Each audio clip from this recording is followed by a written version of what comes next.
अभी मैं यही बात करती 456 पर कभी पेट्रोल की कीमत नहीं गई।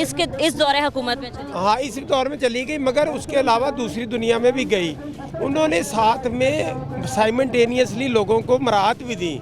हमारे ज़्यादा से ज़्यादा क्या किया गया कि आपको किराए में रिलीफ है, ये जो आप ट्रैवलिंग करते हैं वो भी जो गवर्नमेंट की बसें चलती है वो पूरे रूटों पे नहीं चलती, नंबर 1।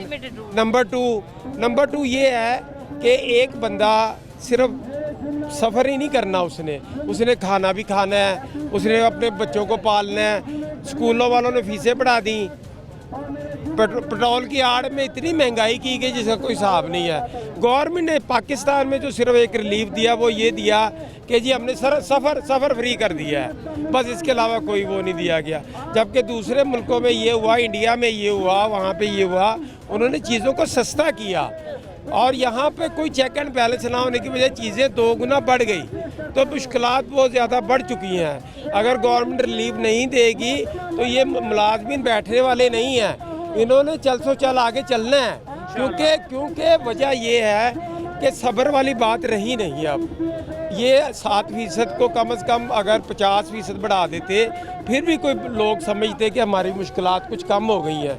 7% तो बिल्कुल किसी खाते में नहीं है। आपने कहा कि चल सो चल चलता रहेगा, तो अभी तो एहतजाज कर लिए, इसके बाद क्या होगा? इसके बाद ये कि हमारी सेंट्रल कमेटी का इजलास होगा, उसमें बैठ के फैसला जात किए जाएंगे और इस एहतजाज को पूरे मुल्क तक बढ़ाया जाएगा। ये एक सूबे तक या एक शहर तक नहीं रहेगा। अभी यहाँ पर तमाम पंजाब के अभी या सिर्फ और सिर्फ लाहौर के? नहीं, पंजाब के मौजूद हैं यहाँ पे, सारे आ रहे हैं पूरे पंजाब से लोग। अब्दुल गफ्फार नुमाइंदगी है पूरे पंजाब की, मगर पूरी स्ट्रेंथ अभी नहीं आई। अब अगर ये हमें मजबूर करेंगे तो पूरी स्ट्रेंथ भी आ जाएगी, फिर ये कैसे संभालेंगे, ये सोचने वाली बात। ऐसा तो नहीं आप लोग सोच रहे कि आप लोग जो है वो काम करना रोक देंगे? वो मैडम वो फैसले जो फैसला जात होंगे ना, उसकी रोशनी में आइंदा का अमल हम करेंगे। जो हमें हमारी मरकज़ी क़यादत हुक्म देगी हम वो ओबे करेंगे हर लिहाज से। ये ठीक है सर। एक बात और भी है कि जब भी हमारे मतलब मुल्क में या आप कह लें कि हमारे शहर में ये एक चीज़ नॉर्मल बना ली गई है कि किसी की बात नहीं मानी जाती तो लोग सड़कों पे एहतजाज करने निकल आते हैं, ख्वाह वो वकला बरादरी हो, टीचर्स हों, डॉक्टर्स हों, सरकारी मुलाजमीन हों।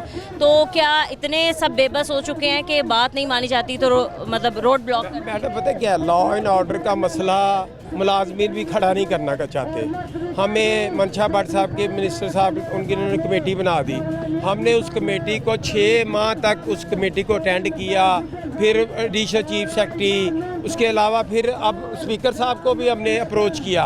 हम चाहते हैं कि हम पूरा मन रहें, हम लॉ एंड ऑर्डर का मसला पैदा ना करें। और पढ़े लिखे लोग हैं, मुज़ाकरात का बेहतर रास्ता होता है, मगर मायूसी इतनी है, स्पीकर साहब से भी हम मायूस हैं, मिनिस्टर साहबान से भी मायूस हैं, अरकान असेंबली से बहुत ज़्यादा मायूस है कि हम उनको वोट दे के इधर क्यों भेजते हैं कि हमारी आवाज़ उठाएं।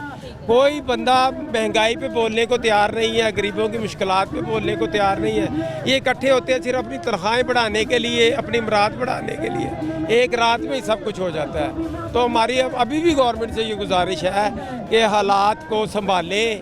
अपने ये रियासत माँ होती है, अपने बच्चों का ख्याल करे, कम से कम उनको जीने का हक ज़रूर दे। माशी तौर पर मारे ना, माशी तौर पर सब मर चुके हैं। इस वक्त लोग बता नहीं सकते हम कि किस तरह अपना गुजारा कर रहे हैं। एक बिल आता है उसमें 10,000 रुपये उसको बिजली का बिल आ रहा है, 7500 रुपये कैपेसिटी चार्जेज़ हैं, 2500 रुपये की उसने बिजली जलाई है।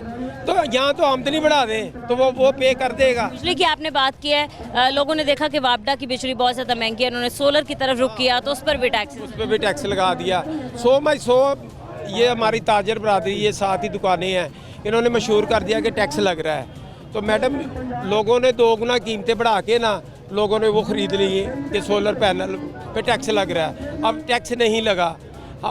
यानी पाकिस्तान में कोई चेक एंड बैलेंस है ही नहीं, जो मर्जी को कीमत खुद ही निकाले बेचे, जो मर्जी करे।